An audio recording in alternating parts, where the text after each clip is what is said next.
ஹalleluya. கர்த்தருடைய பரிசுத்த மகிமைக்காக இந்த மாலை வேளையிலே உங்கள் யாவரையும் இயேசு கிறிஸ்து நாமத்தினாலே உங்களை யாவரும் ஆசீர்வாதத்தோடு கூட உங்களை வரவேற்கிறேன். இணையதளத்தின் மூலமாக பார்த்து கொண்டிருக்கும் யாவரையும் இயேசு கிறிஸ்து நாமத்தினாலே உங்களை வாழ்த்துகிறேன். இந்த மாதத்தின் வாக்குத்தத்தமான வார்த்தை, இந்த மாதத்தின் கர்த்தர் நம்ம சபையில் கொடுத்த வாக்குத்தத்த வார்த்தை லூக்கா 3ஆம் அதிகாரம் 4ஆம் வசனம். லூக்கா 3:4 பக்கம் 80. பள்ளங்கள் எல்லாம் நிரப்பப்படும், சகல மலைகளும் குன்றுகளும் தாழ்த்தப்படும், கோணலானவைகள் செவ்வையாகும், கரடானவைகள் சமமாகும். ஹல்லேலூயா. இந்த மாதத்துல கர்த்தர் நமக்கு இந்த வார்த்தை கொடுத்தார். இந்த வார்த்தையில முதல்ல 4 விதமான காரியங்கள். பள்ளங்கள் எல்லாம் நிரப்பப்படும், மலைகளும் குன்றுகளும் தாழ்த்தப்படும், கோணலானவைகள் செவ்வையாகும், கரடானவைகள் சமமாகும். 4 பாயிண்ட். இந்த 4 வாரங்கள் இந்த 4 பாயிண்ட் பேச போறோம். வருகிற இந்த 4 வாரங்களும் இந்த 4 பாயிண்ட் தொடர்ந்து பேச போறோம். இன்றைக்கு இதனுடைய அவுட்லைன், இதை பத்தின ஒரு காரியங்கள் சொல்லிட்டு வருகிற வாரத்துல நான் இதை பத்தி தொடர்ந்து நான் உங்ககிட்ட பேச போறேன். ஆமென். இப்போ முதல்ல பாருங்க, பள்ளங்கள் எல்லாம் நிரப்பப்படும் என்ற வார்த்தை வருகிறது. பள்ளங்கள் எல்லாம் நிரப்பப்படும் என்று சொன்னால் என்ன? பள்ளங்கள் என்று சொன்னால் என்ன? முதல்ல அது தெரிஞ்சுக்கணும். பள்ளம்னா வசனத்தை அப்படியே படிச்சுட்டு அப்படியே போயிடும். ஆனா அதனுடைய உள்ள அர்த்தங்களையும் ஆழமான அர்த்தங்களையும் தெரிஞ்சுக்கணும் இல்லையா? பள்ளங்கள் என்றால் என்ன? எத்தனை பேருக்கு யாருக்கு தெரியும் பாஸ்டர்? நீங்க சொன்னா ஓகே. பள்ளம்னா பள்ளம், அதுனா இதுல தெரியும். பள்ளம் தெரியாது. ஏங்க உங்களுக்கு தெரியாத பள்ளம்னா எங்க ஊர்ல வேசாப்பள்ளி எவ்வளவு பள்ளம் பார்த்துருக்காங்க அப்படின்னுங்களா? ரோடு பள்ளமா இருக்குல்ல, அத அப்போ என்ன சொல்ற? பள்ளங்கள் தான் நிரப்பப்படும் அப்படின்னு என்ன அர்த்தம்? இப்போ பள்ளமா இருக்கு. பள்ளங்கள் என்று சொன்னால் குறைபாடுகள், குறைகள். பள்ளங்கள் என்று சொன்னா குறை. நம்ம கிட்ட அநேக குறைகள் உண்டு. அது எவ்வளவு பெரிய குறைன்றது அவர்களுக்கு தான் தெரியும். குறைபாடுகள் என்று ஒரு வார்த்தை அந்த இடத்துல. என்ன குறை? எனக்கு குறைன்னு பார்த்தா சின்ன குறையா இருக்கு, பெரிய குறையா இருக்கு. வாழ்க்கையில பாத்தீங்கன்னா குறைபாடுகள் என்னன்னா, பொருளாதாரத்துல குறை, சரீரத்துல பலவீனத்துல ஒரு குறை, அப்புறம் வருமானத்துல ஒரு குறை, குடும்பத்துல இருக்கிற ஒரு குறை. இப்படி குறைகள் பார்த்தா நிறைய இருக்கு இல்லையா? அப்போ இந்த குறைகளை தேவன் சரி செய்ய வல்லவராய் இருக்கிறார் என்று அர்த்தமாகிறது. ஹல்லேலூயா. இந்த மாதத்துல கர்த்தர் நம்ம ஒவ்வொரு குறையும் நம்ம கர்த்தர் சரி செய்யறேன்னு சொல்லிட்டாரு. எப்படின்னா, வர வாரத்துல நான் இதை பத்தி பிரீஃபா நான் சொல்லும் போது அந்த பள்ளங்கள் எப்படிப்பட்ட பள்ளங்கள் இருக்கிறது, எப்படிப்பட்ட பள்ளங்களை நாம் வாழ்ந்து கொண்டிருக்கிறோம், எப்படிப்பட்ட பள்ளங்களை தேவன் எப்படிப்பட்ட காரியம் மூலமா நிரப்புகிறார். ரோடு பள்ளம் ஆச்சுன்னா கார் போட்டு நிரப்பலாம். வாழ்க்கை பள்ளமா போச்சுன்னா என்ன போட்டு நிரப்புது? ஒரு பள்ளம் இருக்குன்னா ஒண்ணு மண்ணு போட்டு அதை அந்த பள்ளத்தை இல்லைன்னா ரபிஷ் போட்டு பண்றாங்க, இல்லைன்னா தாரை போட்டு பண்ணிடுறாங்க, ஏதோ ஒரு சிமெண்ட் போட்டு பண்றாங்க, அதை மூடுகிறார்கள். வாழ்க்கையில பள்ளம் எதை போட்டு மூடுறது? முழு பூசணிக்காய் சோத்துல மூடலாம் அப்படின்னு நம்ம சோத்துல மூடுறோம். அது மாதிரியா நம்ம ஊர்ல நல்லா பழமொழி சொல்லி வச்சுக்கிறாங்க. என்ன தெரியுமா? முழு பூசணிக்காய் எவ்வளவு குறை இருந்தாலும் அதை அப்படியே நம்ம எப்படி போட்டு மூடிடும், மொழிவி அது அப்படியே ஒண்ணு தெரியாத அளவுக்கு மாத்திடும். தெரியவே தெரியாது. ஆனா நமக்கு உள்ளுக்குள்ள அழுகுறது, உள்ளுக்குள்ள கஷ்டப்படுறது, உள்ளுக்குள்ள வேதனை போறது நம்ம நல்லாவே நம்ம போட்டதான் தெரியும் யாருக்கு. அப்போ பள்ளங்கள் என்று சொன்னா நம்ம வாழ்க்கையில ஏற்படுகிறதான குறைபாடுகள். எப்படிப்பட்ட குறைபாடுகள் நீங்கள் வாழ்ந்து கொண்டிருக்கீங்க உங்களுக்கு தெரியும். அது பொருளாதாரத்திலா, அல்லது குடும்ப வாழ்க்கையிலா, அல்லது வருமானத்திலா, அல்லது பலவீனத்திலா, எப்படிப்பட்ட குறைபாடுகள்? சுகர்ன்றது ஒரு வியாதி இன்னைக்கு, கரெக்டுங்களா? சுகர்ன்றது ஒரு வியாதி. ஆனா ஆக்சுவலா வியாதி கிடையாது. சர்க்கரை நோய் என்பது ஒரு வியாதி கிடையாது. சர்க்கரை நோய் என்பது குறைபாடு. இன்சுலின் சுரக்கிறது குறைஞ்சிச்சுன்னா சர்க்கரை நோய் அதிகமாகிறது. இன்சுலின் அது குறைபாடு. ஆனா நம்ம ஆளுங்க அந்த வியாதியா மாத்திட்டாங்க. வருமானத்துக்கு இன்சுலின் குறைபாடு. நம்ம உடம்புல இன்சுலின் சுரக்குது, பித்தம் சுரக்குது, தைராய்டு சுரப்பு இருக்குது இல்லையா? கணையங்கள் சுரக்கிறது, எச்சி சுரக்கிறது, இப்படி சுரப்பிகள் நிறைய இருக்கு. அதுல ஒரு சுரப்பி தான் கணையத்திலிருந்து சுரக்கிற ஒரு சுரப்பி தான் வந்து பாத்தீங்கன்னா இன்சுலின். அந்த இன்சுலின் என்ன பண்ணுது, நம்முடைய உடம்புல ஏற்படுத்தப்படுகிறதான அந்த சர்க்கரையின் அளவை கட்டுப்படுத்தும். அது சரியா சுரக்காம போகும்போது சர்க்கரையின் அளவு அதிகமாக்கப்படுது. அப்போ சர்க்கரை நோய் அதிகமாயிடுச்சுன்னு சொல்றாங்க. அதனால வெளியே இருந்து ஒரு இன்சுலின் போட்டுக்கோங்க அப்படின்னு சொல்றா. டேப்லெட் போடுறது, டேப்லெட்ல இருக்க அந்த இன்சுலின் மூலமா சர்க்கரை நோய் கட்டுக்குள் வருகிறது. அந்த கணையத்தை சரி பண்றதுக்கு இங்க நாதி கிடையாது. அந்த கணையம் சுரக்கலையே, அந்த சுரப்பியை சரியா சுரக்க வைக்கலான்ற அளவுக்கு யாருக்கும் யோசனை கிடையாது. அது சுரக்கன்னா விடு, மேல ஒரு டேப்லெட் போட்டு மேல மூடி அப்படி போயிட்டாங்க. இன்னைக்கு என்ன பண்ணிருக்கணும், கணையம் சுரக்கல, அந்த கணையத்தை சுரக்க வைக்கிறதுக்கு என்ன வழி பார்க்கணும்.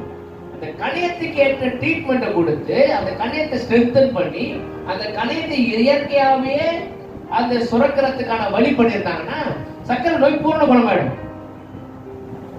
எல்லாம் புரிஞ்சுக்கோங்க. ஆனா அதுக்கு எந்த ட்ரீட்மெண்ட் எந்த வழியும் பண்றது கிடையாது.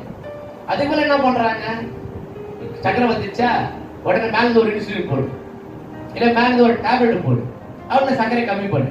சர்க்கரை அளவை கம்மியா வச்சுக்கணும். சர்க்கரை அளவு கம்மியா வச்சு, எப்படி கம்மியா வச்சு, டேப்லெட் போட்டா கம்மியாகும். டேப்லெட் போட ஏறிடும். டேப்லெட் வியாபாரம் நல்லா நடக்குது.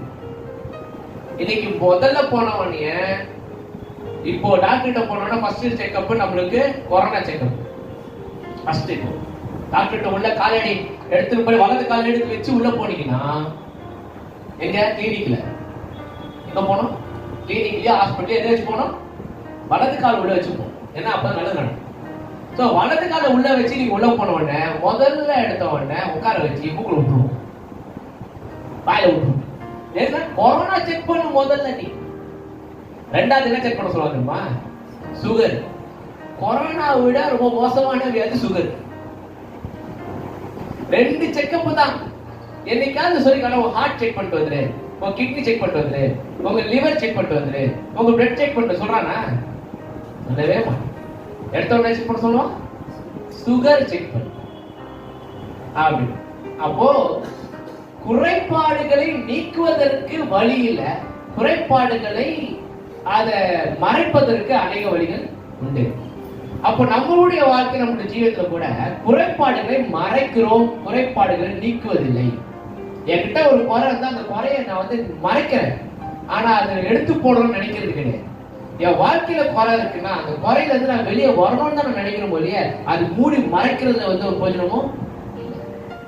அது வருமானமா இருந்தாலும் சரி, என்னுடைய பொருளாதாரமா இருந்தாலும் சரி, என்னுடைய வாழ்க்கை குடும்ப பிரச்சனை இருந்தாலும் சரி, அவைகளிலிருந்து வெளியே வருவதற்கு என்ன காரணம் உங்களுக்கு தேடணும் இல்லையே, அதை மூடி மறைச்சு எல்லாமே சமாதானமா இருக்குமே நடிக்கிறதுனால ஒரு பிரயோஜனமோ. தீர்வு என்ன, எதுல தீர்வு, எனக்கு எப்படி தீர்வு கிடைக்கும், என்னுடைய பொருளாதாரத்துக்கு என்ன தீர்வு, என்னுடைய வருமானத்துக்கு என்ன தீர்வு, என்னுடைய வளர்ச்சிக்கு என்ன தீர்வு, என்னுடைய சரீரத்துக்கு என்ன தீர்வு, குடும்பத்தின் நிம்மதி இல்லைன்னா அந்த நிம்மதிக்கு என்ன தீர்வு, சமாதானத்துக்கு என்ன தீர்வு, தீர்வை தேடி போகணும். இப்ப தீர்வு தேடி எங்க போறது, நாம எங்க போக முடியும், போற இடம் கத்தர் எடுத்துக்க மாட்டோம். ஏன்னா நம்மளுக்கு அவர் தான் வழி சத்தியம் செய்யும். அவர்கிட்ட மட்டும்தான் எனக்கு நல்ல வழி கிடைக்கும், அவர் தான் என்னால தீர்க்க முடியும். ஏன்னா என்னால தீர்க்க முடிஞ்சுதா நான் தீர்த்திருப்பேன். என்னால தீர்க்க முடியாதனால இப்ப நான் எங்க போய் நிக்கணுவாங்க. அப்ப அவர் சொல்றாரு, உன்னுடைய பள்ளங்கள், உன்னுடைய குறைபாடுகள், அது எவ்வளவு பெரிதா இருந்தாலும் சரி, எவ்வளவு காலமா இருந்தாலும் சரி, சில பிரச்சனைகள்லாம் தீராத பிரச்சனைகள் உண்டு. நம்ம ஒரு தீராத வியாதி, தீராத பிரச்சனை. தீராத பிரச்சனை என்ன சொல்லுவோம், நிறைய இருக்கு பிரதர், எது சொல்றதுங்களா, குறிப்பிட்டு சொல்றதுக்கு எதுவுமே இல்லையா, டப்பு. அதான் தீராத பிரச்சனை. எவ்வளவு வந்தாலும் பத்தல, எவ்வளவு இருந்தாலும் பத்தலைங்க. உண்மையா சொல்றாரு, எவ்வளவு வந்தாலும் பத்த மாட்டேங்குது. வரும், வருது, வரமாட்டேங்குது, வந்தாலும் நிக்க மாட்டேங்குது. என்னதான் பண்றது இதுக்கு? இது ஒரு குறை, இது ஒரு குறை. அப்புறம் வேற என்ன குறை நம்ம வீட்டுல இருக்குது? பொருளாதாரத்துல வளர்ச்சி, முன்னுக்கு வர முடியல, மேல வர முடியல. நல்ல மதிப்பா மரியாதை வாழ முடியல, நமக்கு ஒரு உயர்வு கிடைக்கலன்னு போது அது ஒரு குறை. வாழ்க்கையில ஒரு விதமான அழுத்தத்துல நம்ம வாழ்ந்து கொண்டிருக்கோம். எந்த ஒரு காரியத்தை செய்வதற்கு திராணி இல்லாதவங்க, செய்ய முடியாத செய்யக்கூடாத வகையில நம்ம என்ன பண்றது, கட்டி போட்டு வச்சிருக்கு. ஒரு பிரச்சனை தீர்த்தோன்னு அடுத்த பிரச்சனை ரெடி ஆயிருதா இல்லையா? எத்தனை பேர் ஆமான்றீங்க? இப்பதாங்க ஒரு பிரச்சனை தீர்த்தேன், மூச்சு விட்டேங்கன்னா நீ மூச்சை விட முடியாது, அடுத்து ரெடியா வரும், ரெடி வந்து அது நிற்கும். அதை நீங்க தீக்கிறதுக்குள்ள மட்டம் பிச்சுக்கிற மாதிரி. அப்ப அது ஒரு குறை தானே. அப்ப அது என்ன குறைனா, ரொம்ப ஆழமான ஒரு குறை, தீர்க்கவே முடியாதுன்ற ஒரு குறை. ஆனா தீர்க்கவே முடியாதுன்ற குறையை கூட என்ன கத்தரால் தீர்க்க முடியும்? என் தேவனால தீர்க்க முடியுமா? முடியாது. அவர் சொல்ற பள்ளங்கள் எல்லாம் நிரப்பப்படும். எப்படிப்பட்ட பள்ளங்கள்? இந்த பொருளாதாரத்துல இருந்தாலும் சரி, வாழ்க்கையில இருக்க பள்ளங்களா இருந்தாலும் சரி, இல்ல வாழ்க்கையில குறைப்படும் எந்த குறையா இருந்தாலும் அந்த குறைகளை தம்முடைய மகிமை ஐஸ்வரியத்தின்படி நிறைவாக்க வல்லவராய், அதை நிரப்புவேன்னு சொன்னா அதை நிறைவாக்க வல்லவராய் இருக்கிறார். அல்லேலூயா. எதிர யாருடைய ஐஸ்வரியத்தின்படி? மகிமையின் ஐஸ்வர்யம். அதுல நிறைய விஷயங்கள் இருக்கு. நான் அடுத்த வாரத்தை நான் பாயிண்ட் பண்ணும்போது நம்ம கரெக்டா 4 வாரம் கரெக்டா போகும். 4 வெள்ளிக்கிழமைகள் போகுமா? ஆமா, 4 வெள்ளிக்கிழமை சரியா? 4 வெள்ளிக்கிழமை தொடர்ந்து 4 காரியங்கள் பேசணும். எப்படிப்பட்ட பள்ளங்களா இருந்தாலும் சரி, அந்த பள்ளங்களை என் தேவன் எந்த விதத்தில் நிரப்ப வேண்டும் என்று தீர்மானித்தாரோ அந்த விதத்தில் நிரப்பியே தீர்வார். அது மாற்றமே கிடையாது. அப்ப நான் கர்த்தரிடத்துல போய் நிற்கும் போது, ஆண்டவரே என் வாழ்க்கையில காணப்படுற குறைகளை எடுத்து போடுங்க. என்ன சொல்றேன்? எது என்ன குறைகள் பட்டியல ஆண்டவருக்கு அவசியமே கிடையாது. நம்ம நின்னா உடனே கட்டத்து போல தண்ணி வந்தாலும் ஆண்டவர் நல்லா தெரியும். ஓ, இதுதான் வந்துட்டாங்க, ஆண்டவருக்கு தெரியும். அவர் உடனே என்ன பண்ணுவார்? நீ சொல்ற, அதாவது சொல்ற வாயிலிருந்து சொல் பிறவா முன்னமே அதை என்ன பண்றாரு? அது என்னதுன்னு எனக்கு அறிந்திருக்கிறது. வெச்சபிராமன் நான் ஆண்டவர் சமூகத்துல போய் நின்று கர்த்தாவே அப்படி நிற்கும் போது என்னால வெளியே சொல்ல முடியாத துக்கம் தொண்டை அடிச்சோன்னு கண்ணு தானா தண்ணி தாரத்தாரியா வந்த உடனே அந்த துக்கம் கர்த்தருடைய சமூகத்தில் எட்டுகிறது. அப்போ என்னுடைய குறைகளை என் தேவனிடத்துல நான் தெரியப்படுத்தும் பொழுது தேவன் என்னுடைய குறைகளை நிரப்ப வல்லவராய். என்ன மாதிரியான குறை? சின்னதோ பெருசோ, ஆழமா இருக்கா, ரொம்ப ஆழமா இருக்கா, அது பத்திலாம் அதையும் கர்த்தர் நிரப்ப வல்லவராய். நீண்ட நாட்களா இருக்குதா, கர்த்தர் அதை நிரப்ப வல்லவராய். வெகு நாட்களா கஷ்டப்பட்டு இருக்கலாம், கர்த்தர் அதிலிருந்து உங்களை விடுதலையாக்க வல்லவராய் இருக்கிறார். எத்தனை பேர் விசுவாசிங்க? அல்லேலூயா. எப்படிப்பட்ட பிரச்சனையா இருந்தாலும் சரி, எப்படிப்பட்ட போராட்டமான வாழ்க்கை இருந்தாலும் சரி, எப்படிப்பட்ட நிம்மதியற்ற வாழ்க்கை இருந்தாலும் சரி, என் தேவனால செய்யக்கூடாத அதிசயமான காரியம் ஒன்று உண்டோ? இருக்கீங்களா? அப்ப கர்த்தரால் செய்யக்கூடாத அதிசயமான காரியம் ஒன்றுமே. அப்ப உங்களுடைய பள்ளங்கள் நிரப்பப்படும் விசுவாசி. உங்களுடைய குறைகள் எல்லாவற்றையும் தம்முடைய மகிமை ஐஸ்வரியத்தினுடைய நிறைவாக்குவார் விசுவாசி. அப்ப கர்த்தர் எவ்வளவு நல்லவர் பாருங்க. இந்த மாதத்துல உங்க குறையெல்லாம் நிறைவேறுச்சுன்னா, நிறைவாக்கிட்டாருன்னா, அடுத்த மாசத்துல உங்க வாழ்க்கை எப்படி இருக்கும்? அடுத்த மாசம் கிறிஸ்துமஸ் மாசம், நிறைய பட்ஜெட் இருக்குது, நிறைய பிரச்சனைகளை ஃபேஸ் பண்ணணும், நிறைய காரியங்கள் இருக்குது, நிறைய செலவு இருக்குது. இப்பதான் கொரோனால இருந்து கொஞ்சம் மூச்சு விட்டு கொஞ்சம் வெளியே வந்துடணும், அதுல கிறிஸ்துமஸ் வந்துருச்சு. ஐயோ, எப்படி என்ன பண்ண போறேன், எப்படி சமாளிக்க போறேன்? நீங்க சமாளிக்க வேணாங்க, கர்த்தர் உங்களோடு கூட நடத்துவாரு. அல்லேலூயா. கர்த்தரால் செய்கிற ஐஸ்வர்யம் ஒண்ணுமே. தேவைகளை சந்திக்கிறவர் அவர்.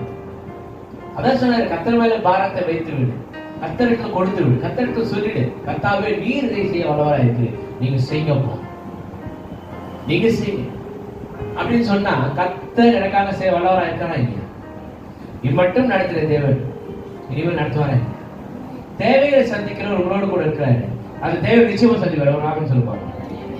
பள்ளங்கள் எல்லாம் நிரப்பப்படும், சகல மலைகளும் குன்றுகளும் தாழ்த்தப்படும். சகல மலைகளும் குன்றுகளும். இந்த மலைகள் குன்றுகள் என்ன? மலைகள் குன்றுகள் இல்லமா? சத்தமா பேசலாம், தப்பு இல்லை.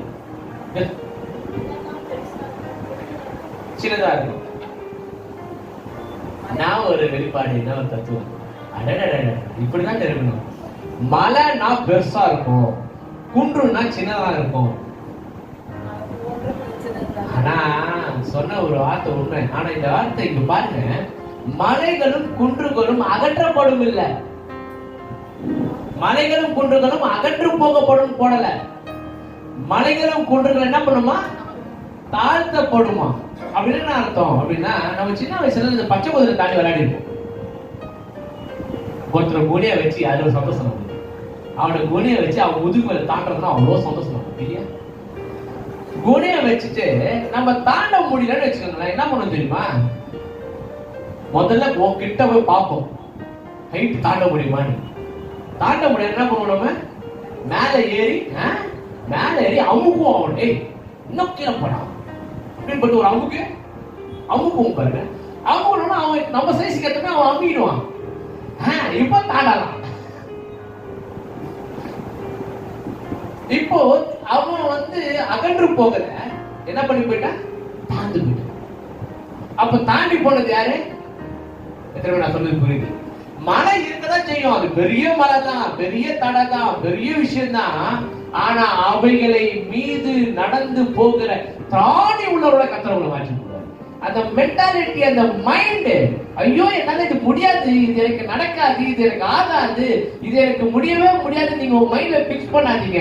அவைகளை கர்த்தர் மாற்றி போட கர்த்தரால முடியும். பெரிய தடைங்க, ரொம்ப நாள் இந்த தடை இருக்குங்க, கர்த்தரால மாற்றி போடும். சின்ன பிரச்சனை, அந்த பிரச்சனை இல்லாத மனுஷனுக்கு கிடையாது. சொல்றாரு, உலகத்துல உபத்திரம் ஒன்று தானே. யார் சொன்னாங்க? நடுவே சொன்னாங்க, ஆண்டவரே சொன்ன உலகத்துல உபத்திரம், ஆனாலும் திறன் கொள்ளுங்க, நான் உலகத்தை அதிகம் ஆற்ற அது போட்டாரு. அந்த வசனத்தை நல்ல வாசினா, உபத்திரம் உண்டு, திறன் கொள்ளுங்கள், நான் உலகத்தை. அப்படின்னு அர்த்தம், உன்னால ஜெயிக்க முடியாது நீ நினைக்காத, உன் கூட இருந்து ஒன்ன நான் ஜெயிக்க வைக்கிற உன் கூட தான் இருக்கிறேன். நீ பார்க்கும் போது அந்த பிரச்சனை, அது பெரிய பிரச்சனை, அது முடியாதுன்னு நினைக்கிற, தயங்கி நிக்கிற, போகலாமா வானாமா, நான் இது மாதிரி நடக்கலாமா செய்யலாமா, முடிவு பண்ணலாமான்னு முடியாம நிக்கிறேன்னா, கர்த்தர் உங்க கூட இருந்து உங்களை நடத்தி சென்று அவைகள் மீது ஏறி போகும்படியாக கர்த்தருக்கு வச்சுக்கணும். நான் சொல்றது, மலைகள் பெயர்ந்து வரதான் அத்தி மரத்தை பார்த்து பேர் தள்ளுன்னு சமுத்திரத்தை போன்னு சொன்னாரு இல்லையா? ஆனா உங்களுக்கு எனக்கு வேற ஒரு டாஸ்க் வச்சேன். என்ன டாஸ்க் அது? ஆண்டவர் ஒரு காரியத்தை எடுத்துக்காட்டு பண்ணாரு. என்ன பண்ணாரு? அத்தி மரத்தை பார்த்து பட்டு போ அப்படின்னு சொன்னாங்க. ஆனா உங்களுக்கு எனக்கு வேற மாதிரி டீல் பண்ணாரு. நம்மளையும் பார்த்து என்ன பண்ணிடுவோம்? நான் இந்த மரத்தை பார்த்து பண்ண, நீ பக்கத்து மரத்தை பார்த்து பண்ணு, தானே நியாயம்? சொல்ல கேட்டுருங்க. இயேசு கிறிஸ்து ஒரு மரத்தை பார்த்து அத்திப்பழம் இல்லைன்னு அவர் பார்த்தாரு, மரத்தை பார்த்து சபிச்சாரு, பட்டு போன்னு சொன்னாரு, பட்டு போயிடுச்சு. என்ன பண்ணிருக்கணும்? பக்கத்துல இன்னொரு மரத்தை பார்த்து நீ சொல்லு அப்படின்னு. நான் லாஜிக்க தானே, நான் மரத்தை பார்த்து நீங்க மரத்தை பார்த்து பேசணும், நான் மலையை பார்த்து பேசணும், நீங்க மலையை பார்த்து பேசணும், காக்கா பார்த்து பேசணும், நீங்க காக்கா பார்த்து பேசணும், புரிய பார்த்து பேசணும் தானே? ஆனா அப்படி நடக்கல. இவரு மரத்தை பார்த்து பேசி அது பட்டு போன்னு சொல்ற, பட்டு போயிடுச்சு.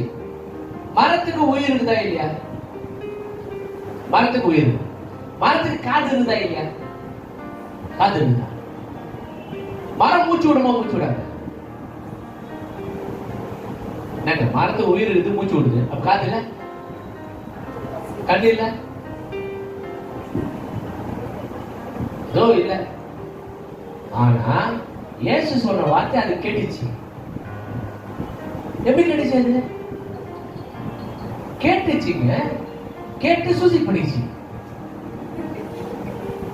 அதுக்காக அர்த்தம் பட்டு போச்சுங்க. அது அன்னைக்கு அதுக்கு கனி கொடுக்குற டைம் கிடையாதுங்க. ஆக்சுவலா அந்த அத்திமரம் சீசன், அத்திப்பழம் சீசன் கிடையாது. சீசன் இல்லாத ஒரு நேரத்துல போய் நிக்கிறாரு. இவர் பசியா இருந்துச்சாமா, இவர் பசியா இருந்துச்சு, போய் சீசன் இல்லாத நேரத்துல போய் நின்னா என்ன அர்த்தம்? இப்போ மாம்பழம் சீசன் இல்லை, மாம்பழம் தான் வேணும், வீட்டை ஒன்று அடம் பிடிக்குது வச்சுக்கோங்க, என்ன பண்ணுவீங்க? 2 கோல் சாத்து எப்போ வாங்கி எப்போ கேட்டாலும் கிடையாது, எப்போ பார்த்தாலும் சீசன் போனது இல்ல. மாம்பழம் நேரத்துல மாம்பழம் வாங்கி கொடுத்தா சாப்பிடாது, இல்ல நான் போய் கேட்டு உயிரை வாங்க போட மாட்டோம் 2. அன்னைக்கு அத்தி பழம் சீசன் கிடையாது, சீசன் இல்லாத நேரத்துல அந்த பக்கம் போறாரு. இவருக்கு பசி எடுத்துச்சு, மரத்துல பார்த்தா பழம் இல்லை. அதுக்கு அது மரம் என்ன தப்பு பண்ணுச்சு? மரங்களை போட சீசன் மரம் பணம் கொடுக்க வாய்ப்பு இல்லை. ஆனா அந்த மரத்தை பாட்டு சபிச்சுட்டு போயிட்டாரு. எவ்வளவு பெரிய விஷயம் சொல்லு. சரி, மரத்தை பார்த்துட்டு சபிச்சுட்டு போனா மரம் பட்டு போச்சு. வந்தாரு, பார்த்தாரு, சரி போப்பா பாரு, இப்ப நான் சொன்ன பத்தியா அதே மாதிரி பாரு, என் பேச்சு கேட்காதவங்களும் இப்படிதான் ஆவிக்கும் அப்படின்னு சொல்லிருக்குமா இல்லையா? அதுதானே சொல்றாரு. லாஜிக் அதானே. நான் சொல்றது புரிஞ்சுக்கோ. மரத்து கூட இருக்க சீஷர்களுக்கு ஒரு எக்ஸாம்பிள் காட்டணும். என்ன எக்ஸாம்பிள் காட்டணும்? நான் சொன்னா நடக்கும். கரெக்டா? நான் சொன்னா அது நடக்கும். மரத்தை பார்த்து பட்டு போன்னு சொல்லிட்டு போயிட்டாரு. வந்த உடனே மரம் பட்டு போச்சு. சீசன் சொல்றான், மரத்தை பாக்குறாரு, பத்தியா ஜாக்கிரதையா இருங்க, என் பேச்ச நீங்க கேட்கணும், கேட்கலன்னா நீங்களும் இப்படிதான் ஆவீங்க அப்படின்னு சொல்லியிருந்தாங்கன்னா அன்னிலிருந்து இன்னைக்கு வரைக்கும் சூப்பரா இருப்பாங்க. எதை பத்தி கவலைப்படுறோமோ, எதை பத்தி பயந்துக்க மாட்டாங்க, தைரியமா இருப்பாங்க. ஆனா அப்படி சொல்லல. அவரு என்ன சொன்னாருன்னா, நான் இந்த மரத்தை பார்த்து பேசுனேன், நீ என்ன பண்ணு ஏங்க, அட்லீஸ்ட் இந்த மரத்துக்கு உயிராக இருந்துச்சுங்க, பட்டு போச்சு, அதுக்கு ஒரு அர்த்தம் லாஜிக் இருக்கும். நான் மலையை பார்த்து கல்லு மண்ணு பாறாங்கல் இருக்கிறத பார்த்து நான் பேசணும்னா எப்படி இருக்கும்னு நினைக்கிறீங்க நீங்க? இது ஒரு லாஜிக் உள்ள ஒரு விஷயம், ஒரு உயிருள்ள ஒரு சமாச்சாரம். சரி, இந்த உயிருள்ள ஒரு சமாச்சாரத்திட்ட பேசணும், ஒரு வேலை செஞ்சிச்சு. நான் போய் ஒரு கல்லு கிட்ட போய் பேசணுமா அப்படின்னா அவர் சொல்றாரு, அது கல்லா இருந்தாலும் நீ சொன்ன வார்த்தைக்கு ஒரு வல்லமை இருக்கு. அது சொன்னாரு, அந்த மலையை பார்த்து நீ பேசுனா அந்த மலை என்ன ஆகும் தெரியுமா? என்ன ஆகும்? அந்த மலை என்ன ஆகும்? எத்தனை பேருக்கு அது வசனம் தெரியும்? நிறைய கிருஷ்ணன் அது பாவம் வசனமே தெரியும். எதுனா இருக்கட்டும், வசனத்து மனப்பாடம் சொல்ல தெரியுமா? நம்ம எல்லாம் விட்டச்சு பாஸ் பண்ணுவோம். காப்பி வச்சு வாழ்க்கையில பாஸ் பண்ணிட்டோம். பைபிளா இருந்தா கூட காப்பி அடிக்கணும். இப்போ வசனம் இருங்க பிரதர், வசனம் தானே கேட்டீங்க, நான் இப்ப எப்படி காப்பி அடிக்கிற மட்டும் பாருங்களேன். எல்லாம் பிட்டு பேப்பர் கையில வச்சுக்கிற மாதிரி இப்போ பைபிள் உடனே டக்குன்னு வசனம் வேற வசனம் நாங்க எடுத்தோம். இங்க இருக்குதா வசனம்? நம்ம மக்க படிச்சுட்டு போய் எழுதுவோம், மறந்துட்டு பிட்டா எழுதுவோம். கரெக்டா? அதுக்கு பேர் பிட்டு. இருக்கிற இடத்துல இருந்து எடுத்தா அது பேர் பிட்டு. மக்க படிச்சு எழுதுனா அர்த்தம். இப்போ நீங்க பிட் அடிச்சீங்களா, மக்க பண்ணிக்கலாம்? இது பிட் அடிச்சிருக்காங்க. பைபிள் ஒண்ணு தெரிஞ்ச எடுத்தா பிட்டு. மனப்பாடம் வந்தா அதான் கரெக்டான போதுங்க. ரைட்டா? சரி, அந்த இடத்த மணிகதாசத்தை இயேசு அவர்களை நோக்கி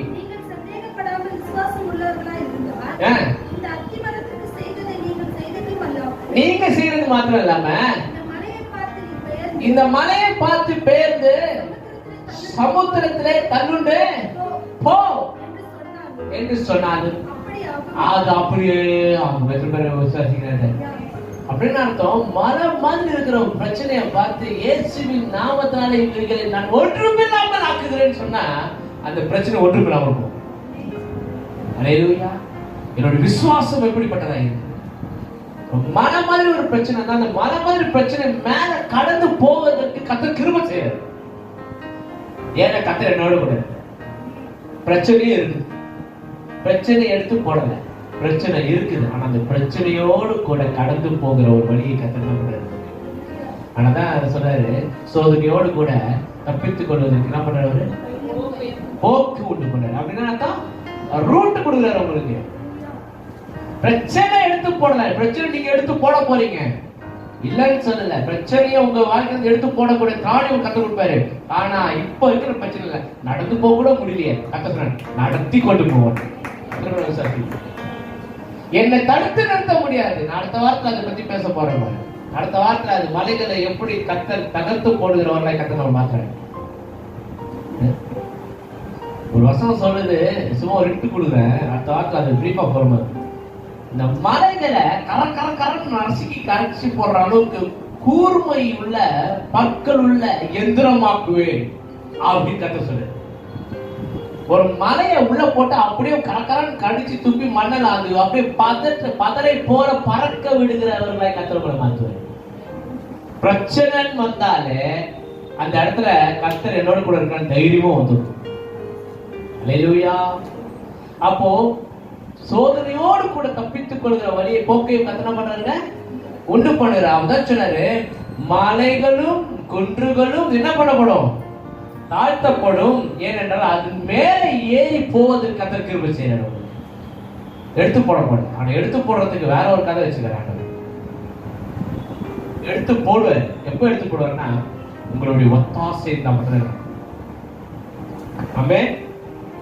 சரி, அடுத்தது கோணலானவைகள் செவ்வையாகும். கோணலானவைகள் செவ்வையாகும் அப்படின்னு என்ன அர்த்தம்? அப்படின்னு என்ன அர்த்தம்? வாழ்க்கையில் என்னென்ன காரியங்கள் கோடியில் போதோ அந்த காரணத்தை டிக்கர் ஒர்க் பண்ணி பேஸ்டிங் ஒர்க் செட் பண்ணுவாரு. பெண்டெல்லாம் நிமித்துவாரு. எல்லாரும் பெண்டை நிமித்து விட்டார் ஆண்டவர். அப்படியா? அப்படிதானே? கோணலானவைகள் செவ்வையாகும் அப்படின்னா பெண்டு நிமித்தப்படும் அப்படின்னு அர்த்தம்னா உங்களுக்கு செம்மையா வச்சு செய்ய போறேன்னு அர்த்தம். அதானே? அப்படிலாம் இல்லை. படுற பாடே போத ஆண்டவரே, போதும் போதுன்ற அளவுக்கு பாடுற பாடு. இதுல இன்னும் நீங்க பெண்டு நிமித்தினா என்ன ஆகுறது? அப்போ ஏதோ வேற ஏதோ மேட்ரு உள்ள வச்சு செய்யறாரு. என்னன்னா, கோணலானவைகள் செவைப்படுத்தும். கோணலானவை செவைப்படுத்தும்னா ஒரு தெளிவான பார்வையை கர்த்தர் உங்களுக்கு தர வந்தவர். ரோடு இப்படி போகுது, ஒரு பெண்டு வருதுன்னு வச்சுக்கோங்க. நம்ம இதெல்லாம் போனா இந்த ஊட்டி கொடைக்கானல் ஏர்பின் பெண்டு வரும். இப்போ ஏர்பின் பெண்டுக்கு பார்த்தீங்கன்னா பார்த்தா தெரியும், அதுக்கு வர வண்டி தெரியும். சில ஒரு இடங்கள்லாம் பார்த்தீங்கன்னா மரங்கள் வச்சா அந்த பக்கத்துல இருந்து வரக்கூடிய வண்டி தெரியாது. அதனால இவன் என்ன பண்ணுவான்னா, ஆறு அடிப்பான், லைட்டு போட்டு காட்டுவான், அதுக்கப்புறம் தான் டர்ன் போடுவோம். ஏன்னா அந்த பக்கத்துல வண்டி வந்து தெரியாது. இப்போ ரீசெண்டா நான் போடவே பார்த்தா அந்த ஒவ்வொரு டர்னிங்கும் கண்ணாடி வச்சிருக்கேன். அந்த கண்ணாடியில பார்த்தா அந்த பக்கம் வர வண்டி தெரியுற மாதிரி ஒரு கண்ணாடி வச்சிருக்கான். அதை பார்க்கலாம், ரவுண்டு கண்ணாடி வச்சிருக்கான். அது அந்த பக்கம் வர வண்டி தெரியும். இப்படி நேரம் இருக்கிற இது வந்து ஒரு தெளிவா தெரியுமா, இல்ல சைட்ல இருந்து தெளிவா தெரியுமா உங்களுக்கு? சொல்லுமா. சைட்ல இருந்து உங்களுக்கு தெரியவே தெரியாது, நேரம் இருந்தா உங்களுக்கு தெரியும். அப்போ எனக்கு தெளிவான ஒரு பார்வை, தெளிவான ஒரு எண்ணம், தெளிவான ஒரு நோக்கம், தெளிவான ஒரு முடிவு எடுக்க முடியாத சூழ்நிலை இருக்குமே, ஆனால் என் தேவன் அதை சரி செய்து என்னை தெளிவாக சிந்திக்கும்படி எண்ணத்தை தெரிவிச்சார். அல்லேலூயா. இப்ப நேரா இருக்கிற வண்டி எனக்கு நல்லா தெரியும், நேரா இருக்கிற பிரச்சனை நல்லா தெரியும், நேரா இருக்கிற காரியம் நல்லாவே தெரியும், கண்ணுக்கு முன்னாடி நேரா இருக்குன்னு தெரியும். கோணலா இருந்தா எனக்கு தெரியும். அப்போ கோணலானவர்களை செவைப்படுத்துறாண்டா எனக்கு தெரியாத விஷயத்தை தெரியப்படுத்துறாரு. எனக்கு தெரியல ஆண்டவரே, நான் என்ன பண்ண போறேன்னு தெரியல ஆண்டவரே, என்ன செய்ய போறேன்னு தெரியல ஆண்டவரே, என்ன நடக்க போறேன்னு தெரியல ஆண்டவரே, நான் எப்படி இருக்க போறேன்னு தெரியல ஆண்டவரே, நான் என்ன ஆக போறேன்னு தெரியல ஆண்டவரே, எனக்கு தெரியல தெரியல தெரியலன்ற வார்த்தையை கத்த மாத்த விரும்புறேன். தெரியல ஆண்டவர். எத்தனை பேர் தெரியலன்னு சொல்லிருக்கு? உண்மையா தெரியலன்னு சொன்ன மட்டும் கைத்துக்கு போகலாம். தெரியல, என்ன பண்ண போறேன்னு தெரியல, என்ன பண்ண போறேன்னு தெரியல சொல்லுங்க. எத்தனை பேரு? எல்லாரும் தூக்குவீங்க, எனக்கு தெரியும். ஏன்னா எல்லாரும் அந்த ஒரு இடத்துல வந்து நின்று இருப்போம். என்ன பண்ண போறேன்னு தெரியல பிறகு, என்ன செய்ய போறேன்னு தெரியல பிறகு, என்ன பேச போறேன்னு தெரியாத நிலைமைனா நம்ம வந்து நின்று இருப்போம். என்ன பேசுறது, இவங்க நம்ம என்ன பதில் சொல்றது அப்படின்ற ஒரு நிலைமை நின்று இருக்குமா இல்லையா? அப்படின்னு அர்த்தம், தெளிவான ஒரு விளக்கம் என்கிட்ட இல்ல, தெளிவான பதில் என்கிட்ட இல்ல, தெளிவான முடிவு என்கிட்ட இல்ல, தெளிவான ஒரு வாழ்க்கை என்கிட்ட இல்ல. அதனால என்ன தெளிவா எதுவுமே செய்ய முடியல. அப்படி தெளிவா இல்லாத காரியத்தை தேவன் தெளிவுபடுத்துகிறார். நான் என்ன செய்யணும், எப்படி செய்யணும், எப்படிப்பட்ட காரியங்கள் செய்யணும், எப்படிப்பட்ட காரியங்களுக்காக நான் செய்யப்பட வேண்டும் என்று கர்த்தர் எனக்கு சொல்லி தருகிறவராக இருக்கிறார். அல்லேலூயா. தெரியலன்ற வார்த்தை மாதிரி என் வாயில் வரவே கூடாது கர்த்தர் விரும்புகிறார். நீ என்ன பண்ண போறேன்னு பிரதர், என்ன பண்ண போறேன்னு தெரியல பிரதர் சொல்லவே கூடாது நீங்க. ஏன்னா கர்த்தர் உங்களோட கூட என்ன பண்ணுவேன்றது கர்த்தர் நல்லா தெரியும். கர்த்தர் என்னை வழிநடத்தது பாருங்க. மோசே அப்படிதான் கேட்டான், நான் என்ன பண்ணுவேன், நான் திக்குவாயும் மந்த நாவா இருக்கிறேன், நான் என்ன பண்ண முடியும், நான் ஒண்ணும் பண்ண முடியும். கர்த்தர் நீ ஒண்ணும் பண்ண வேண்டாம் தம்பி, இப்ப நில்லு, நான் பாத்துக்கிட்டேன். ரைட்டா? எனக்கு ஒண்ணும் பண்ண, எனக்கு நான் என்ன பண்ணுவேன், நீ ஒண்ணுமே பண்ண வேணாம், நீ ஒண்ணுமே பண்ண தேவையில்ல. கர்த்தர் இடத்துல பாரத்தை வச்சுட்டியா, கர்த்தர் எல்லாத்தையும் செய்ய வேணாம். நீ என்ன பண்ண, நீ ஒன்னால ஒண்ணும் பண்ண முடியும், கர்த்தர் எல்லாம் தெரியும். ஏன்னா உனக்கு தெளிவான எண்ணமும் தெளிவான பார்வை இல்ல, தெளிவில்லாத குழப்பமான மன சூழ்நிலை நான் வாழ்ந்து கொண்டேன். தெளிவான பார்வை நமக்கு கத்த தரவல்ல. எத்தனை பேர் அதை குறித்து நான் இன்னும் அடுத்த வாரம் நான் பேசுவேன். தெளிவா எப்படி தெளிவாய் நம்மளை போதித்து நடத்துகிறார், தெளிவான காரியங்கள் எப்படி செய்கிறார், தெளிவாய் நமக்கு எப்படி நம்மளோட கூட பேசுகிறார், தெளிவான வார்த்தை நமக்கு எப்படி கொடுக்கிறார். இந்த காரியத்தை குறித்து நான் வேற வாரத்துல நான் உங்களுக்கு பேச போறேன். சரி, இன்னைக்கு ஒரு அவுட் டைம் தான். இப்ப தெளிவில்லாத வாழ்க்கையை என் தேவன் தெளிவுபடுத்த வல்லவராய் இருக்கிறது பராமரி. பாத்தீங்க, கோணலானவைகள் செவையாகும். அடுத்தது ரொம்ப முக்கியமான விஷயம், கரடானவைகள். கரடானவைகள் கரடானவைகள் என்ன?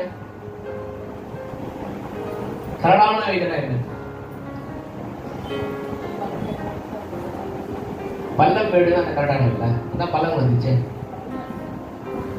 கரடானவைகள் சமமாகும்ல, கரடானவைகள் சமமாகும். இல்லது ஷார்ட் பேஜஸா? ஓகே, வேற கரடானவை தெரியலையா? கரடானவைகள் சமமாகும். கரடானவை நம்ம இந்த ரோடு போடும் போது நம்மளுக்கு நிறைய அனுபவம் உண்டு இல்லையா? இந்த ரோடு போடும்போது பாத்தீங்கன்னா இந்த பல்லு வச்சு நோண்டி கோடு கோடா போட்டு வச்சிருப்பாங்க. அது நம்ம வண்டி ஒழுங்கா ஓட்டின்னு போக முடியுமா? நான் ஓட்டின்னு போக முடியாது. ஓட்டினா எப்படி ஆகும்? கரெக்டாக ஷேக் ஆகும், ஆட்டம் கொடுக்கும். ஒரு தெளிவா நம்மளால என்ன பண்ண முடியாது, ஒரு நிதானமா ஓட்டின்னு போகவே முடியாது. நம்ம எதாவது திரும்ப கூட டக்குன்னு என்ன பண்ணுவோம்? அது எத்தனை பேர் வலிக்கு விழுந்துருக்காங்க தெரியுங்களா? எத்தனை பேர் சரிக்கு விழுந்துருக்காங்க?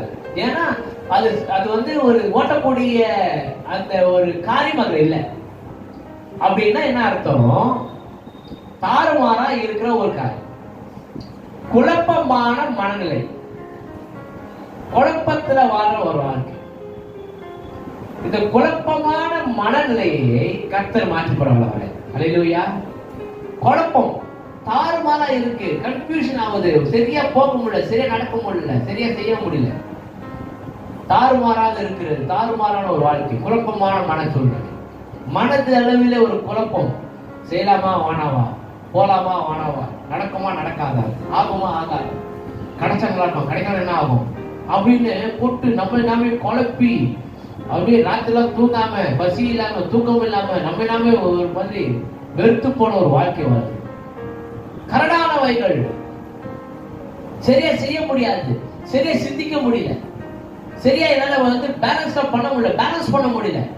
ஒரு இடத்துல மேல எடுத்து ஒரு இடத்துல கீழே இருந்து என்ன சரியா பேலன்ஸ் பண்ணி என்னால என்ன பண்ண முடியல, வாழ்க்கை நடத்த முடியல, என்னால முடியல என்ற ஒரு வார்த்தை அந்த இடத்துல வரும். அப்போ எப்ப முடியும்?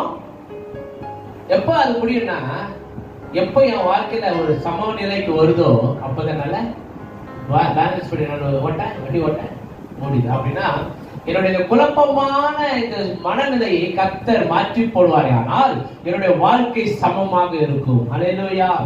அந்த இடத்துல பார்க்க சொல்ற கரடானவைகள், கரடமுள்ளா இருக்கு, சரியா இல்ல, ஒரு நேர்த்தியா இல்ல, ஒரு சமமா இல்ல, நம்மளால செய்ய முடியாது, நம்மளால பிரயாணப்படுத்த முடியாது, நம்ம அதை பயன்படுத்த முடியாது. ஒரே மன சோர்வுகள், மன குழப்பங்கள், மன பேதலிப்புகள், எல்லாமே வந்து ஒரு டிப்ரெஸ்ட் ஒரு வாழ்க்கை. இன்னைக்கு டிப்ரெஷன்ன்றது ஒரு சாதாரண ஒரு விஷயம் போச்சு. எல்லாரும் டிப்ரெஷன் தான். என்ன, ஏன் டிப்ரெஷன் ஆகுறாங்க? டிப்ரெஷன் ஏன் ஆகுறாங்க சொல்லுவோம். இன்னைக்கு மன அழுத்தம் என்ற ஒரு வார்த்தை இன்னைக்கு எல்லாரும் பொதுவா பேசுறாங்க. கொஞ்ச நாளைக்கு முன்னாடி நான் என்ன சாட்சி சொல்றேன். ஒரு வருஷத்துக்கு முன்னாடி இருக்கும், ஒரு வருஷம் 2 வருஷத்துக்கு முன்னாடி இருக்கும். அப்பா இறந்த புதுசு, அப்பா இறந்த காங்கிட்ட எனக்கு திடீர்னு கொப்பளமா வர ஆரம்பிச்சிச்சு. காலெல்லாம் கொப்பளம், தானாவே முட்டை குண்டு குண்டா எழும்பும். வலியெல்லாம் இருக்காது, ஆனா ரொம்ப அரிக்கும். வலியெல்லாம் இருக்காது, அது எழும்பும். அப்புறம் கொஞ்சம் குசுமா அமிக்கிடும், குண்டா எழும்பும். குண்டா எழும்புதுன்னு பார்த்துட்டு கையை வச்சு அப்படியே விட்டுரும். கையை வச்சு பப்பு குண்டா எழும்பிருக்கும். அப்புறம் பார்த்தா அது இருக்காது, போயிடும். இப்படி எழும்பும், உள்ள போயிடும். இது உள்ள போன பிறகு சும்மா இருக்காது பாருங்க, அது அப்படி ஒரு கருப்பு ஜாதி ஒண்ணு உண்டு பண்ணிட்டு போயிடும். ஆனா அதுல இருந்து ரத்தம் வராது, சீடு வராது, தண்ணி வர ஒண்ணு வராது, உடையாது. உப்போ அமிக்கிடும், உப்போ அமிக்கிடும். என்னடா இது பெரிய பிரச்சனை, இது நம்ம நல்லா தானே சோப்பு மாத்தி பார்த்தாச்சு, ஆயில் போட்டு பார்த்தாச்சு, எல்லாம் பண்ணி பார்த்தாச்சு, அது ஆயில்மெண்ட்டும் போட்டு பார்த்து ஒன்றும் நடக்கல. என்னடா இது பிரச்சனையா இருக்குது அப்படின்னு சொல்லிட்டு நான் யூஸ்வலா வந்து இந்த அலோபதிக்கு போக மாட்டேன். நான் இப்போ சித்தாவுக்கு போவேன். ஏன்னா அங்கதான் வந்து கொஞ்சம் மூலிகையில தீர்வு அதிகமா இருக்கும் அப்படின்ட்டு நான் சித்தா டாக்டர்கிட்ட போனேன். அவர்கிட்ட போய் சொன்னேன், எனக்கு ஒருவேளை எனக்கு ஒரு பயம், இது வந்து ஒருவேளை தோல் வியாதி மாதிரி இதை வந்துருக்குமோ, தோல் வியாதியா இருக்குமோ அப்படின்ற ஒரு பயம். சரி, தோல் வியாதியா இருந்துச்சுன்னா நம்மளுக்கு அரிப்பு அதிகமா இருக்கும், அதுவும் இல்லையே, தோல் வியாதியா இருக்கும்னு சொல்லிட்டு போய் கேட்டா அவரு என்னை பார்த்துட்டு அது பார்த்துட்டு இது தோல் வியாதி மாதிரி தெரியல, தோல் வியாதியே கிடையாது, அப்புறம் ஏன் உங்களுக்கு இப்படி ஆகுது அப்படின்னு அவரு என்ன கேட்குறாரு. எனக்கு தான் தெரியாத உங்ககிட்ட வந்திருக்கு, அதுதான் நான் ஏன் உங்ககிட்ட வரேன் இல்லையா, மருந்து கேட்க உங்ககிட்ட வந்தா ஏன் ஆகுதுன்னு என்ன கேட்கிறாரு. இந்த மாதிரி வியாதி நான் இனிமேல் பார்த்ததே இல்லையே, இந்த மாதிரி வரதுக்கு வாய்ப்பு இல்லைங்க. இருந்தாலும் நான் கொடுக்குற கொஞ்சம் இந்த லேகியம் கொஞ்சம் ஆயில் இதெல்லாம் எடுத்து போய் பார்க்கணும். அப்புறம் முதல்ல ஒரு சிட்டிங் போயிட்டு வந்தேன். ரெண்டாவது சிட்டிங் போகும்போது அவரு இதை பத்தி விசாரிச்சுக்காரு. அடுத்த சிட்டிங் போக சொல்லாது, இது வந்து ஒன்றும் இல்லை, நீங்க ரொம்ப மன அழுத்தத்துல இருக்கிறீங்க, அதனால வந்து இப்படிப்பட்ட ஒரு காரியம் நடக்குது. ஏன் மன அழுத்தத்துக்கும் கொப்பளம் வந்து இதையா சம்பந்தம்? மன அழுத்தம் வந்தா சுகர் வருதுன்னு சொல்றாங்க, மன அழுத்தம் வந்தா பிபி வருதுன்னு சொல்றாங்க, மன அழுத்தம் வந்தா ஹார்ட் அட்டாக் வருதுன்னு சொல்றாங்க, மன அழுத்தம் வந்தா என்ன மாதிரி வியாதி வருதுன்னு சொல்றாங்க. அதெல்லாம் வர தோல்ல வருமா? ரொம்ப மன அழுத்தம் வந்தா தோல்ல வருமா? ரொம்ப மன அழுத்தம் வந்தா தோல்ல ரத்தம் வருமா? திரும்ப இது எங்க திரும்ப பாக்குறோம், நம்ம இயேசு கிறிஸ்து கெத்செமனே தோட்டத்துல ஜெபிக்கும் பொழுது அவர் வேர்வை ரத்தமாக, சைலண்டா இருக்கீங்க, எங்க கனெக்ட் பண்ண பாருங்க,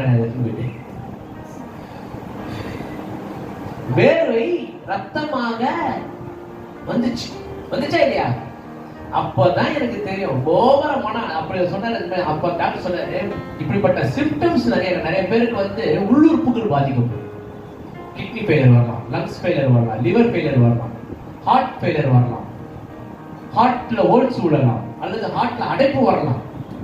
இந்த அது வரைக்கும் நல்லா ஓடி இந்த ஹார்ட்ல திடீர்னு நெஞ்சு வலி போட்டா திடீர்னு பார்த்தா ஒரு கொழுப்பு அடிச்சிச்சிங்க. இதே இப்ப மட்டும் வந்து அடிச்சிச்சு, இவ்வளவு நாள் ஓடிடுச்சு, திடீர்னு ரத்தம் சுண்டி போயிடுச்சு, ரத்தத்துல மாற்றம் வந்துருது, ரத்தம் சுரக்கலன்றாங்க, ரத்த உற்பத்தின்றாங்க, ஹீமோகுளோபின் குறைஞ்சிச்சுன்றாங்க. எப்படி குறையும்? நல்லா தின்றாங்க, ஹீமோகுளோபின் இல்லைங்க.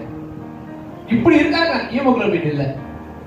நல்லா பாத்தீங்கன்னா குண்டா இருப்பாங்க, ரத்தமே இல்லைன்னு டாக்டர் கேட்டா, ரத்தம் என்ன குத்துனா ரத்தமே வர மாட்டேன், குத்துங்க இப்படி எவ்வளவு ரத்தம் வருது, இப்படி குத்திட்டு அமைக்க எப்படி ரத்தமே வரல, இவ்வளவு குண்டா இருக்கு, ரத்தம் மட்டும் வர மாட்டேன், இவ்வளவு குண்டா காத்து இருக்குது, ஆனா உள்ள ரத்தம் இல்ல. என்ன ரத்த சுவாசம் எப்படி வந்துச்சு? ஹீமோகுளோபின் அளவு கம்மியா போச்சு. எப்படி வந்துச்சு? எப்படி ஹீமோகுளோபின் கம்மியாச்சு? நல்லா சாப்பிடுறோம் பிரதர், நல்லா இருக்கிறோம் பிரதர், ஆனா எனக்கு ரத்தம் சுரக்கல. ஏன் சுரக்கல? எல்லாமே மன அழுத்தம் பிடிச்சிச்சு. அப்புறம் அவங்ககிட்ட உட்கார்ந்து நிதானமா பேசினா அவங்க பிரச்சனையெல்லாம் கேட்டா கண்டிப்பா அவங்களுக்கு ஏதோ பிரச்சனை. அதனால வந்து கூட வேணாம், எல்லாருக்கும் எல்லாமே நடக்கும்னு சொல்ல முடியாதுங்க. மன அழுத்தம் வந்தா எல்லா பாடிக்கும் ஒரே மாதிரி சிம்டம்ஸ் இருக்காது, எல்லா பாடிக்கும் டிஃபரெண்ட் சிம்டம்ஸ் காட்டும். நான் பார்த்த வரைக்கும் சிலருக்கு முடியெல்லாம் கொட்டி போடும், திடீர்னு பால் ஆயிடுவாங்க. என்னடா பால் முடியெல்லாம் கொட்டி போச்சு, நல்லா தானே இருந்த தெரியலப்பா, வாரம் வந்துச்சுன்னு, டே நீ வாரம் வரல, நீ யோசிச்சு போயிடுச்சு, எல்லாம் ரொம்ப யோசிக்கிறவங்க முடி கொட்டும், அது ஒரு சிம்டம்ஸ். ரொம்ப யோசிக்கிறவங்களுக்கு நெஞ்சு வலிக்கும், அது ஒரு வகையான சிம்டம்ஸ். ரொம்ப யோசிச்சா தலை வலிக்கும், அது ஒரு சிம்டம்ஸ். ரொம்ப யோசிச்சு இந்த இடத்துல நரம்பு விண்ணு தெரிக்கும். இதெல்லாம் டிப்ஸ், பிரசங்கத்துல நாங்க டிப்ஸும் கொடுப்போம், அப்படியே புரிஞ்சுக்கணும். நீங்களா விண்ணு தெரியும், என்னடா யோசித்தா நம்ம அதிகம் யோசிச்சிருக்கணும் அர்த்தம். சில பேருக்கு கால் நரம்புலாம் பிடிச்சி இழுத்துக்கும். என்ன சொல்லுவாங்க? கோல்டு, அதனால நரம்பு இழுக்குதுன்னு. கோல்டுனால எதனால? டிப்ரெஷன். சில காரியங்களை யோசிச்சு உள்ளுறுப்புகள் பாதிக்கப்படுது, ரத்த ஓட்டங்கள் சீராக ஓடுறது இல்ல, சுரப்பிகள் சீராக சுரக்கிறது விடுறது இல்ல, இரவுல தூக்கம் இல்ல, பசி இல்ல, இதெல்லாம் நடக்கும் போது டிப்ரெஷன். அதுக்கு என்ன காரணம் தெரியுமா? சூழ்நிலைகளை பார்த்து இவைகள் எப்படி என் வாழ்க்கையிலிருந்து நிவர்த்தி செய்யப்படும், இவைகள் எப்படி என் வாழ்க்கையிலிருந்து வெளியே போகும், இவைகள் நான் எப்படி என்னோட வாழ்க்கை எப்படி சீராக இருக்கும், நான் எப்படி நான் சீராக இருக்க போறேன்னு தெரியாத மன குழப்பத்துல வாழும் பொழுது டிப்ரெஷன். அல்லேலூயா. இப்ப கரடானவைகள் சமமாகும் என்று சொன்னா கர்த்தர் உங்களுக்கு டிப்ரெஷன் வாழ்க்கையில இருந்து கர்த்தர் உங்களுக்கு வெளியே கொண்டு வருவார். எத்தனை பேர் எத்தனை வருஷமா நீங்க டிப்ரெஷன்ல இருந்தீங்கன்னு எனக்கு தெரியாது, ஆனா இனி வரக்கூடிய நாட்கள்ல கர்த்தர் டிப்ரெஷன் வெளியே கொண்டு வருவார். அல்லேலூயா. எப்படிப்பட்ட டிப்ரெஷன் இருந்தாலும் சரி கர்த்தர் அப்படிப்பட்ட டிப்ரெஷனை கர்த்தர் மாத்தி போடுவார். அல்லேலூயா. எத்தனை பேர் விசுவாசிங்க? அதை நம்பினால் மாற்றப்போது, நம்பினால் நம்பினால் நம்பினால் கைவிடப்படா, நம்பினால் கைவிடப்படா. எத்தனை பேர் நம்புறீங்க என்னோட டிப்ரெஷன் சரியாகும்? இத்தனை வருஷமா கூட்டி கடந்த எல்லாம் மன உடைச்சலும் கத்தரிக்க எடுத்து போட முடியாது. அல்லேலூயா. வாழ்க்கை சமமாக போகுது, ஸ்மூத்தாக போகுது, நேர்த்தியாக போகிறது, நன்றாய் இருக்க போகிறேன், நன்றாய் வாழ போகிறேன், நன்றாய் நடத்த போகிறேன், குடும்பத்தில் காணக்கூடிய எல்லா காரணானவைகளும் கத்த மாற்றி போட போகிறேன். அல்லேலூயா. இந்த மாதத்துல கத்த நம்ம கொடுத்த வாக்கு தத்துவம் பள்ளங்கள் எல்லாம் நிரப்பப்படும். பர்சனல் லைஃப்ல கத்தரை வேலை செய்யப்படும், உங்களுடைய இண்டிவிஜுவல் லைஃப்ல கத்த வேலை செய்யப்படும். உங்களோட பள்ளங்கள் எல்லாம் நிரப்பப்படும். மலைகள் எல்லாம் எல்லா மலைகளும் குன்றுகளும் என்ன பண்ணப்படும்? தாழ்த்தப்படும், கீழே இறங்கி நிற்கும். அது அடுத்த வார்த்தை சொல்லப்படும். கீழே எப்படி இறக்கிறாரு பாருங்க, அடுத்த வார்த்தை அது இன்னும் பிரம்மாண்டமா இருக்கும். அவைகள் எல்லாவற்றையும் அப்படி கீழே கொண்டு வந்தாரு. இவ்வளவு பெருசா நினைச்சேன், ஒண்ணுமில்லாம போச்சேன். சில நேரத்துல சில காரியங்கள் நீங்க ரொம்ப பெருசா நினைப்பீங்க, அது புஷ்ஷுன்னு போயிருது. பாத்துக்கீங்களா? எத்தனை பேர் அப்படி போயிருக்கு? அப்படியேதான் போயிருக்கா? பயங்கரமா கற்பனை பண்ணுவோம், பயங்கரமா நினைச்சு பார்ப்போம். எல்லாருக்கும் 10th எக்ஸாம் எழுதிட்டு பயங்கரமா நினைச்சு பார்த்தாங்க ஃபெயில் ஆயிடணும், +2 எக்ஸாம் எழுதிட்டு பயங்கரமா நினைச்சு பார்த்தாங்க போயிடுமோ படிக்கலையோன்னு. புஷ்ஷுன்னு போயிடுச்சு. ஆமே, ஒண்ணுமே இல்லாம போயிடுச்சு. அதுல வந்து பார்த்தா 10th எக்ஸாம் கேன்சல், 6 பாஸ் உடனே போய் அப்படியே டிவி பண்ணி சாஸ்தாங்கமா காலில் விழுந்து டிவி கும்பிடுறாரு. வந்து ஒருத்தர் தீபாவளி காட்டுறாரு. அப்ப இந்த வட்டமா எழுதிருப்போம் பாத்துக்கோங்க. அவன் எவ்வளவு மட்டமா எக்ஸாம் எழுதியிருந்தா அவன் பாஸ் பண்ணது அவ்வளவு சந்தோஷமா நினைச்சிருப்பான். அது மாத்திரம் வாழ்க்கையில நிறைய தடைகளை நம்ம ரொம்ப பெருசா நினைக்கிறோம். கர்த்தர் அவைகள் தடைகள் எல்லாவற்றையும் கர்த்தர் ஒற்றுமில்லாம ஆக்கி கொடுத்தார். அல்லேலூயா. இருக்கீங்களாங்க? பாருங்க, பள்ளங்கள் எல்லாம் நிரப்பப்படும், சகல மலைகளும் குன்றுகளும் தாழ்த்தப்படும், கோணலானவைகள் தெளிவானவைகள் எல்லாம் தெளிவாக செவையாக்கப்படும். உங்களுக்கு தெரியாத விஷயத்தை கர்த்தர் தெரியப்படுத்துவாரு, உங்களுக்கு தெளிவில்லாத விஷயத்தை கர்த்தர் தெளிவாக உங்களுக்கு காட்டுவாரு. தெளிவான காரியங்கள் கர்த்தர் செய்வதற்கு கிருபை செய்வார். அல்லேலூயா. எல்லாவற்றையும் தெளிவாக யோசனை செய்வீங்க, குழப்பமே இருக்காதுங்க. ஆமென். அப்புறம் கோணலானவைகள் செவை, கரடானவைகள் சமமாகும். அப்ப எப்படிப்பட்ட சூழ்நிலையில் கர்த்தர் மாற்றி போடுவார்? கரடானவைகள் என்று சொன்ன தாறுமாறாக சமம் இல்லாமல் நிம்மதி இல்லாத ஒரு வாழ்க்கை, சமாதானத்தின் வாழ்க்கை கர்த்தர் தருவார். அல்லேலூயா. அல்லேலூயா. எத்தனை பேர் விசுவாசிக்கிறீங்க? சமம் இல்லாத ஒரு வாழ்க்கை வாழ்கிறீர்களா? கர்த்தர் இந்த நாளிலே நிச்சயமாக அவைகளை மாற்றி போடுவார். இந்த வாக்குத்தத்தை பிடிச்சுக்கோங்க. தினமும் அந்த வாக்குத்தத்தை கை வச்சுட்டோம் மாட்டேன். அப்படி ஜெபிப்பீர்களே ஆனால் கர்த்தர் நிச்சயமாகவே அவைகள் எல்லாவற்றிலிருந்து ஒரு விடுதலையாக்கி உங்களை வழி நடத்துவார். ஆமென். எத்தனை பேர் விசுவாசிக்கிறீங்க? எத்தனை பேர் இதை பிடிச்சிக்க போறீங்க? இந்த வார்த்தையை வச்சு ஜெபிங்க வீட்டுல. கர்த்தாவே நீர் சொன்னீர் ஆண்டவரே, என் பள்ளங்கள் எல்லாம் எப்படி ஜெபிக்கணும்? எப்படி ஜெபிக்கணும்? எப்படி ஜெபிக்கணும்? என் பள்ளங்கள் எல்லாம் நிரப்பப்படும், என் மலைகளும் குன்றுகளும் தாழ்த்தப்படும், அப்புறம் என் கோணலானவைகள் சபைப்படுத்தப்படும், என்னுடைய கரடானவைகள் எல்லாம் சமமா. அல்லேலூயா. அறிக்கை செய்யுங்க. வல்லமையான வார்த்தை, அது வாயிலிருந்து புறப்படுகிற வார்த்தை, அது கர்த்தருடைய வார்த்தை, அது பொய் உரையாத வார்த்தை, அது நிச்சயமாகவே அது சொன்னதை செய்யாம அவரிடத்துல திரும்பவே திரும்ப. அல்லேலூயா. விசுவாசிங்களா? நீங்க வாயை திறந்து சொல்ல போறீங்க யாருடைய வார்த்தைய?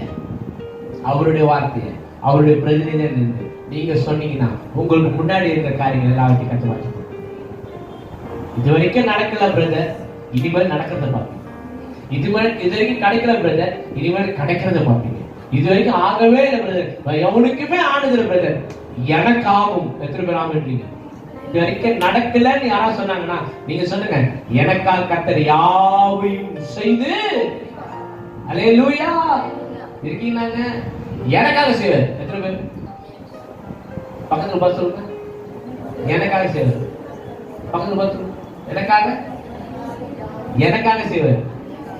உனக்கு செய்வாரா தெரியாது, ஆனால் செய்வார். உனக்கு அது உனக்கு செய்வாரா நான் சொல்ல மாட்டேன், உனக்கு செய்வாரா நான் சொல்ல மாட்டேன், அது என்னுடைய பாக்கி கிடையாது. எனக்கு செய்வாரு. எங்க அப்பா சொல்றாரு, கிறிஸ்தவத்துல போட்டு வைக்காது, கிறிஸ்தவத்துல ரொம்ப இப்படி இருக்கணும். ஆனா கர்த்தராச்சு நானாச்சு, எனக்கு கர்த்தருக்கு ஒரு லிங்க் எப்பவுமே இருக்கணும். எத்தனை பேர் அவட்டி எனக்காக யாவையும் எனக்காக யாவையும் எனக்காக யாவையும் செய்வீர்களா செய்வீர்களான்னு கேட்க முடியாது. செய்வாரு செய்வாருன்னு சொல்லலாம். கர்த்தர் எனக்காக யாவும் செய்து. எத்தனை பேர் விசுவாசிக்கிறீங்க? கரங்களை தட்டி தேவனை ஒரு மகிமைப்படுத்துவாங்க. என் வாழ்க்கையில நடந்தே அப்ப எல்லாரும் அவருடைய வாழ்க்கையில எல்லா பள்ளங்களை கர்த்தர் கண்டா. என்னென்ன பள்ளங்கள்லாம் வாழ்க்கையில இருக்கு எல்லாத்தையும் கர்த்தர் பார்த்தார். அவர் எல்லாவற்றையும் கர்த்தர் மாற்றி போட்டார். எத்தனை பேர் ஆமென்? ஆமென். அல்லேலூயா. தொடர்ந்து வாங்க, தொடர்ந்து கேளுங்க. கர்த்தர் இந்த மாதம் முழுவதையும் இந்த வார்த்தை மூலமாக நம்ம பலப்படுத்த வளர்றாங்க. ஆமென். இந்த வார்த்தை நிறைவேறிய தீரும், எந்த மாற்றமும் இல்லை. ஆமென்.